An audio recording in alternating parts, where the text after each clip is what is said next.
আসসালামু আলাইকুম।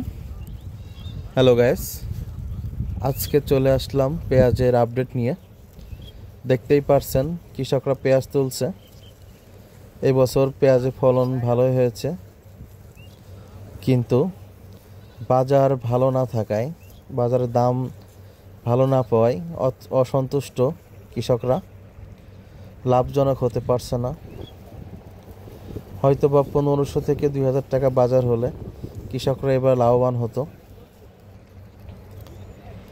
এদিকে মেঘাচ্ছন্ন দিন যাচ্ছে, বৃষ্টি হওয়ার আশঙ্কা, সেই কারণে সবাই তাড়াহুড়ো করে পেঁয়াজ তুলছে।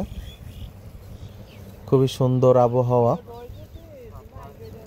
দেখতেই পারছেন সবাই সারিবদ্ধভাবে কি সুন্দরভাবে পেঁয়াজ তুলছে।